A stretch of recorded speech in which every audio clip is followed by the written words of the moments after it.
Hi everyone, welcome back. This is Mandy, and I wanted to try to use some of the new Vivid Intense fluorescent colors in a similar colored bloom that I've done before, that I really liked the color combo. So I did speed this up and do a voiceover just because of the sake of time. So I'm spreading out my pillow paint on a 10-inch MDF round there. And the colors I'm going to be using are the Fluorescent Periwinkle and the Fluorescent Blue-Green, along with Green Opal Vivid Intense and Blue-Black Vivid Intense. And I'm using a white pillow paint and a white Cell Activator. So this is the Periwinkle. That is the Green Opal. Blue-Black. Sorry, they're super sped up, and that one was a little thick. This Blue-Black actually might be Atelier because I ran out of, that might be Violet Opal Violet, and that's the Blue-Green. Anyway, I ran out of the Blue-Black I had mixed up from Colourarte, so I need to mix up some more. But don't forget, you can save 20% on anything from the Colourarte website using Mandy1120. And these new fluorescent fluid acrylics are so fun. I love the Vivid Intense fluid acrylics so much. So that is Periwinkle with some Violet Opal. The Violet and Green Opal are also Vivid Intense. And there's some Blue-Black. Now, my paints were not the Blue-Black, but all of my other Vivid Intense colors were honestly quite thin. So I do have some composition challenges in this bloom. So that's one of the reasons I sped it up, is I will end up scraping this first one and redoing it, and still having some challenges, but the second result is still nicer. So we put the Green Opal underneath the blue-green, and then a little bit of the blue-black on the top. Now we're going to do some white Cell Activator. My white is titanium white from M. Graham. You can also use Amsterdam. I just prefer M. Graham. I like the cell structure. And I'm about to get in the way. Sorry. I was just having trouble starting the blow for some reason. And there's my head just right in the way.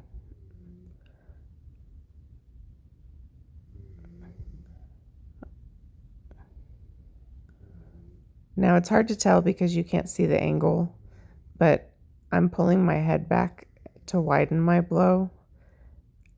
It's hard to tell. All right, so this one starts off okay. And at this point, when I'm messing with the bloom, I'm thinking, oh, this is going okay. And it just doesn't go very well. So you'll see momentarily when I stop messing with it. Right now, it looks like it's going to be great. Just popping a couple crazy bubbles because I had thickened up my paint.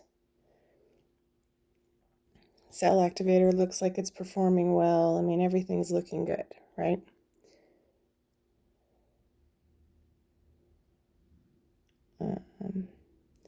So now we're going to spin it out. We're going to scallop the edges a little bit just because I have some like fingerling looking places.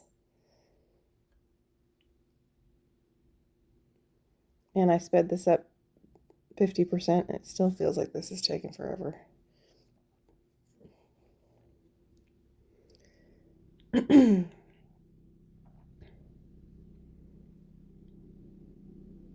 was also getting paint everywhere.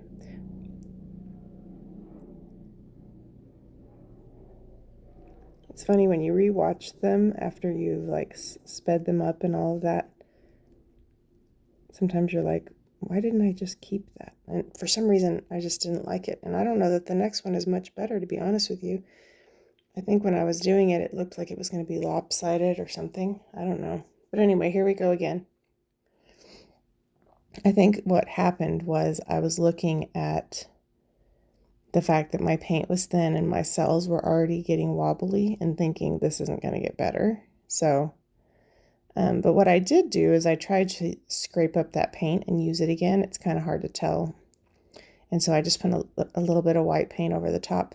Unfortunately, that introduced some major bubble action in my pillow paint. So this is my 2 cents. If you're going to scrape up your pillow paint and reuse it, you should probably scrape it into a cup and let that debubble instead of using it in the same pour. Some people have no problems, but it didn't work well for me. But that would be a good practice to save some of that paint and use it for coasters or something where you're going to have full coverage later. Just let some of the bubbles come to the top and pop. So we've got our Periwinkle, Violet Opal, or Opal Violet, whatever, blue black.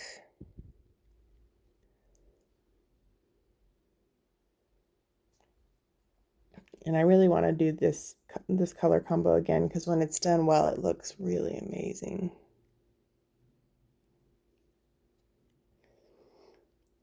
Green opal, fluorescent blue green.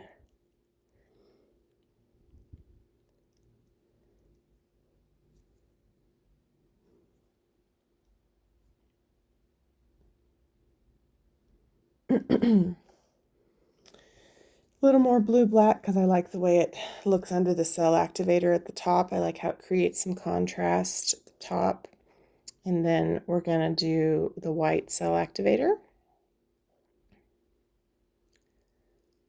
I've been trying to use up paint. So like once I start with some paint, depending on how much time I have to paint, sometimes I'll just keep creating stuff with the same color so that I don't keep having this problem where I just have paint everywhere and it never gets used, and then, you know what I mean?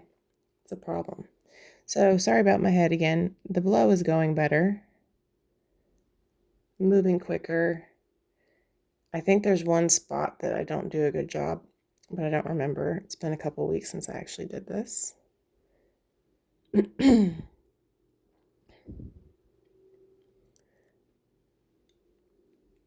Okay.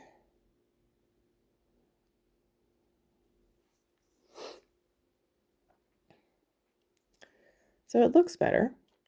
I usually have too much pillow paint, and I actually didn't quite have enough to get it to the edge very easily because I had reused that paint, so I just added a little dollop on the top.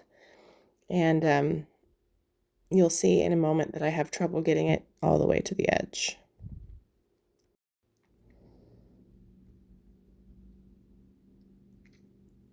Okay.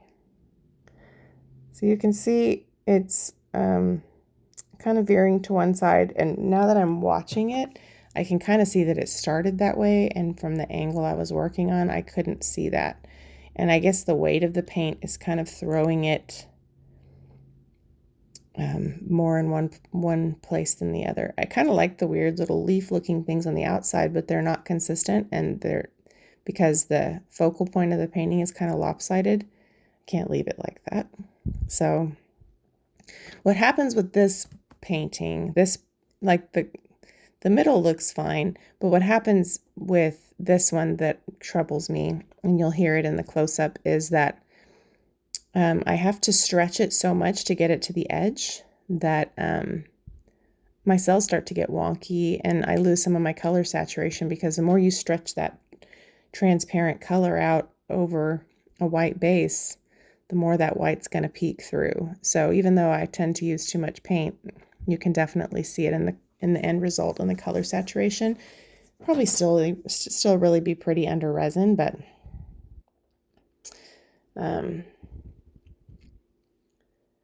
yeah. So, but I wanted to share it with you because in theory, the colors are amazing together. So I'm going to bring you down for a close-up so that you can see up front and kind of hear my thought process as I finished this painting. It has great potential, so I'd like to do it again. This one just obviously I lost so much color in the overspinning. Okay, so the composition is not perfect. I had to work really hard to get it to the edge, so as a result I have semi-wonky cells, but you can see from the first one that was crazy to this one where I thickened up the paint a little bit, the results are a lot better. And if I thicken it up even more and do a little bit better on my my composition, which the blow wasn't bad, but getting it all to the edge was a little tricky, but I did reuse the pillow paint, so that could have been it too. Anyway, you can see how it would be way better. So paint consistency really, really matters. Let me show you up close. I'm not sure if I'll resin this one just because I don't love the composition, but under resin is when this combo really looks amazing, and you'll see why. You see that those opal interference colors pop through? So under resin, it's really quite amazing. I feel like the video that I did this on some coasters was 312. I had a failed bloom and then I did a coaster.